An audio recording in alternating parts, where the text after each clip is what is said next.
let's think about this a little bit more. Okay, let's get to the top.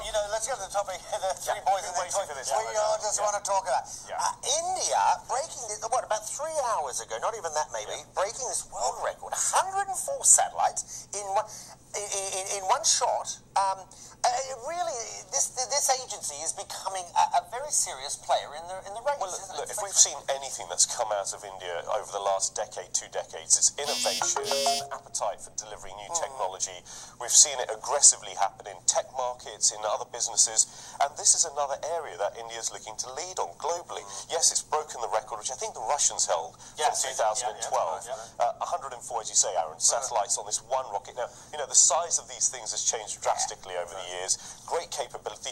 96 of them are from the US. Okay, so they're dealing with international markets here.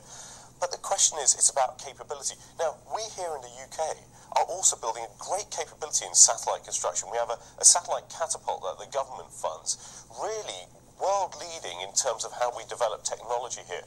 The Indians are trying to play the race, the satellite space race, I think. And they do it very, very. They can do it for very, very cheaply. But I've had lots of tweets this morning. A question you mentioned about the UK doing this. So here's the question: India has a space program. India has nuclear weapons. A third of Indians live on less than $1 a day. But if they've got a space program, they've got a nuclear program. Should the likes of UK, Australia, be giving India aid? But you've got about 30 seconds. Right. Well, look, the question isn't about where should the money be spent. Even in the UK, as we spend in the satellite industry, we have questions about should that money go into the NHS? Should it go into welfare reform? Should it go into other factors?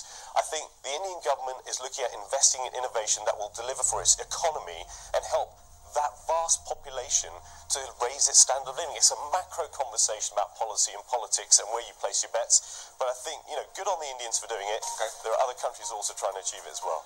Corvia Ranger, thank you very much indeed for talking to Aaron Hesselhoff. I know, I'm sorry, I had to get that question in. To fully understand what's happening in your own